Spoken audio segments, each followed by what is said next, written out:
ഈ രണ്ട് സ്ട്രോക്കിൻ്റെയും ലക്ഷണങ്ങൾ ഏതാണ്ട് ഒന്ന് തന്നെയാണ്.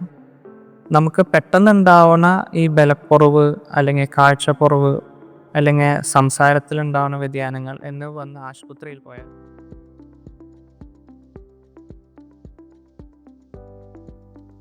ഹലോ, ഞാൻ doctor David Jose, consultant neurologist, അത്രേ ഹോസ്പിറ്റൽ, തൃശ്ശൂർ.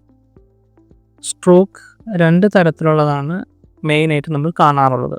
ഒന്ന്, രക്തധമനിയിൽ അടഞ്ഞിട്ടുണ്ടാവുന്ന ഇസ്കീമിക് സ്ട്രോക്ക്.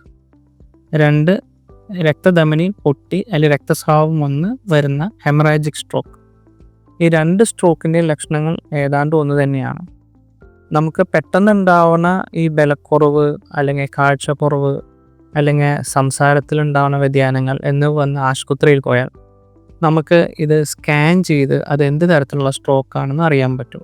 രക്തധമനി പൊട്ടിയിട്ടുള്ള സ്ട്രോക്ക് ആണെങ്കിൽ നമുക്ക് അത് എന്തുകൊണ്ടാണെന്നുള്ളത് നോക്കി സ്കാൻ ചെയ്ത് ആൻജിയോഗ്രാം ചെയ്ത് അതിലിപ്പോൾ സാധാരണയായി കാണുന്നത് പ്രഷർ കൂടിയുള്ളവർക്ക് ആണ് കൂടുതലും കാണാറ്. അങ്ങനെ വരുമ്പോൾ പ്രഷർ നിയന്ത്രിക്കുക, അതിനോടനുബന്ധിച്ചുള്ള ടെസ്റ്റുകളും ബാക്കി ചെയ്ത് നമുക്ക് ഒരു നല്ല രീതിയിൽ ആളെ പഴയ രീതിയിലേക്ക് എത്തിക്കാവുന്നതാണ്.